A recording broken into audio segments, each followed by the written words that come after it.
Power star team output ಆಗೋದ್ರಲ್ಲಿ ಸೂರ್ಯ ಇದೆ Gaud ನಾನು 6 ಕಿಲ್ಲು slot ಬ್ರೋದು. Number 4 ಉಡ್ಪೇಕರ್ ಎತ್ತವ್ರ ಪಕ್ಕ ಎರಡು ಉಡ್ಪೇಕರ್ ಎತ್ತಿರ್ತಾರ ಅವರು. 3 ಉಡ್ಪೇಕರಲ್ಲಿ 4 ಸೈಕಾಗಿ ಹೊಡಿತಾರೆ ಇವ್ರು. ಅದಕ್ಕೆ ಉಡ್ಪೇಕರಲ್ಲಿ ಎತ್ಕೊಂಡು 5 ಟೀಮ್ ಅಲ್ಲ ಬ್ರೋ 5 ಟೀಮ್ ಬ್ರೋ 5 ಟೀಮ್ ಸೈಕಾಗಿ ಹೊಡಿತಾರಪ್ಪ ಇವರು. ಆಯ್ತು ಆಯ್ತು ಆಯ್ತು ಆಯ್ತು ದಾರಾಯಿ 3 ನಾಕಮ್ ಕಿಲ್ಲು. ಆಯ್ತು. ಈಗ ಲ್ಯಾಂಡ್ ಆಗ್ತಾ ಇರೋದು ಫ್ಯಾಕ್ಟ್ರಿ ಹತ್ರ. 1 2 3 ಇನ್ನ 6 ಟೀಮ್ ಓದಿರೋದು. KGZ ಅಮಿತ್ ಸಿದ್ದು ಬ್ರೋ 9 ಕಿಲ್ಲು ಇರೋದು ಅಂದ್ರೆ ಪಕ್ಕ. ನಂಗೆ ಇದಾಗ್ತಿದೆ ಬ್ರೋ ನೀವು ಹೊಡಿತಿರೋದು ನೋಡಿ.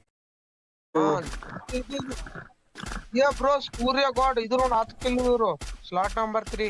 ಸೂರ್ಯ ಗೌಡ್ ಬಿಡು ಬ್ರೋ ಅವ್ರು ಹುಟ್ಬೇಕಾರೆ ಎತ್ತವ್ರೆ ಅಂದ್ರೆ ಪಕ್ಕ ಹೊಡಿತಾರೆ ಅವರು. 11 ಕಿಲ್ಲು ಸೈಲೆಂಟ್ ಕಿಲ್ ಆತರ ಸೈಲೆಂಟ್ ಕಂಬ್ಯಾಕ್ ಮಾಡ್ತಾವ್ರ ಇಲ್ಲಿ ಬ್ರೋ. ಹುಟ್ಬೇಕಾರೆ ಎತ್ಕೊಂಡ್ಬಿಟ್ಟಾರೆ. ಮೂರೇ ಟೀಮ್ ಇರೋದು ಇಲ್ಲಿ. ಖುಷಿ ಒಬ್ಬನೇ ಇರೋದು. ಮೂರೇ ಟೀಮ್ ಇರೋದು. ಓ ಏನ್ ಬ್ರೋ ನೀನು ಹುಟ್ಬೇಕಾರಲ್ಲ ನನಗೆ ಬ್ರೋ ನನಗೆ ಇದಾಗ್ತಿದೆ ಬ್ರೋ ನೀವು ಹೊಡಿತಿರೋದು ನೋಡಿ. ಹುಟ್ಬೇಕಾರಲ್ಲಿ ಆ ರೇಂಜ್ ಹೊಡಿತಾ ಇದೆಯಾ ನೀನು. ಅಲ್ಲ ಖುಷಿ ಹೋದ ಡ್ಯಾಮೇಜ್. ನಾನು